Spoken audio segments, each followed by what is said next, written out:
All right, so let's just jump right in. You know, every great civilization has a founding myth, right? But Rome's, well, it's something else entirely. It's this really disturbing story of violence and abduction. And the craziest part?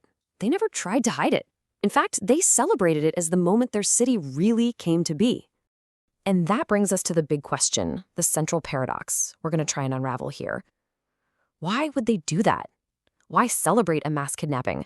This question, it gets right to the heart of what it meant to be Roman. It forces us to ask, what does this super uncomfortable story tell us about how they saw themselves, their future, even their own mothers? Right, so let's really set the scene here for these uncomfortable origins. The thing about the Romans is they didn't try to sugarcoat it. Not at all. They pretty much embraced the brutality of it. For them, this story wasn't some embarrassing family secret. Nope. It was the foundational event, something to be remembered and, weirdly, celebrated.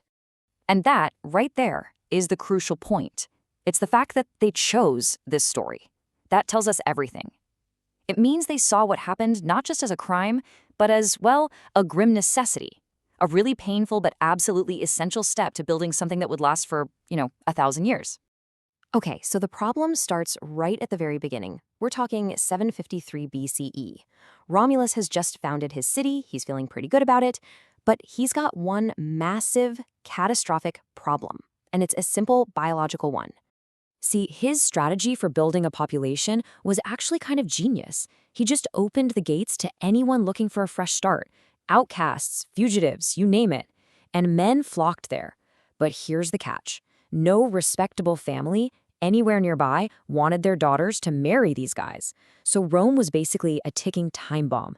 It was on track to die out in a single generation. So Romulus, he tried the nice way first. Diplomacy. He sent out ambassadors to all the neighbors, basically saying, hey, let's unite our people through marriage, form some alliances. And the response? It was a hard no. A universal, are you kidding me? No. They were literally laughed out of town. Rome's reputation got there first, and yeah, diplomacy was a total bust. Okay, so diplomacy failed. His city is facing total extinction. So what does Romulus do? He switches tactics from diplomacy to pure deception. If he couldn't get wives for his men by asking nicely, he was going to get them with a trap, a very carefully planned trap.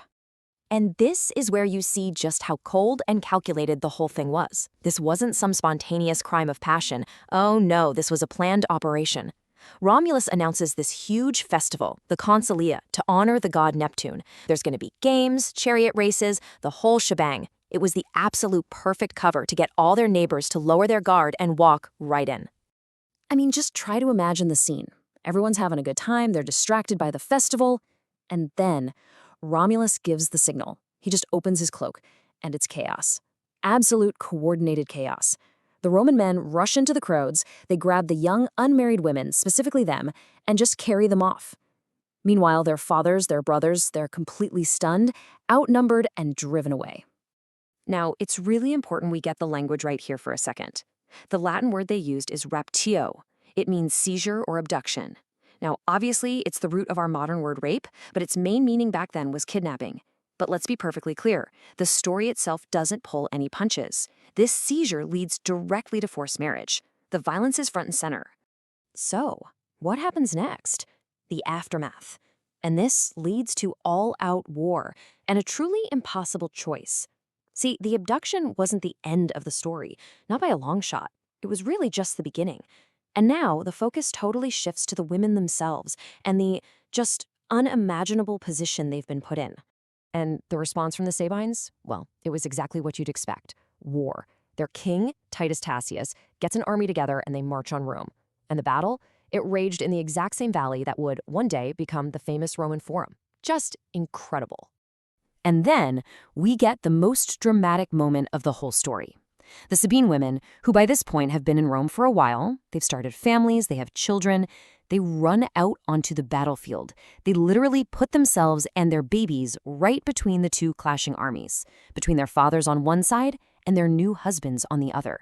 And they make this powerful, desperate plea that forces everyone to stop seeing them as property to be fought over and to see them as the living, breathing link that connects them all.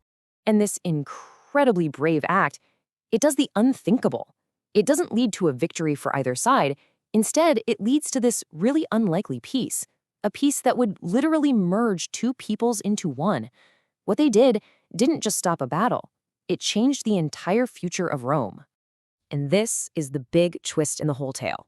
Instead of one side crushing the other, the two kings, Romulus and the Sabine king Tatius, they make peace, and they agree to join their people into a single, unified state. It's this incredible paradox. This horrible act of violence is what ends up leading to unification. And we're talking about total integration here. The two kings started ruling jointly, side by side. The Sabine families literally moved into Rome, settling on one of its famous hills. And for centuries after this, Rome's most powerful families would proudly claim that they were descended from these Sabine ancestors. It was this constant reminder that Rome wasn't built on purity, it was built from a mixture of people. Okay, so let's circle all the way back to that question we started with. Why on earth did this troubling story stick around? Not just stick around, but actually become a source of Roman pride. What was it telling them about themselves? Well, for the Romans, this myth was like their mission statement. It explained exactly who they were. It told them, hey, we're not a people of some pure, unbroken bloodline. We're a powerful mix made strong by absorbing outsiders. It taught them that family bonds, even ones that started in violence, could forge a lasting peace. And crucially, it put women right at the heart of that peacemaking process. Now, obviously, looking back at this today, we can't just ignore the brutal reality of it. The story absolutely reflects the awful patriarchal violence of the time. Things like bride abduction were, a part of that world. But the point is, the Romans could have invented a cleaner, more heroic story.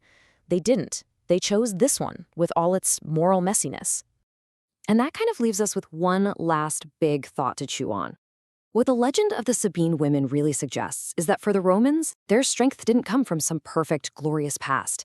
It came from their ability to take a violent, messy, complicated beginning and forge a lasting union out of it. It's a fascinating reminder, right? That sometimes the most revealing stories a nation tells about itself aren't the shiny, glorious ones. They're the ones about its original, complicated crimes.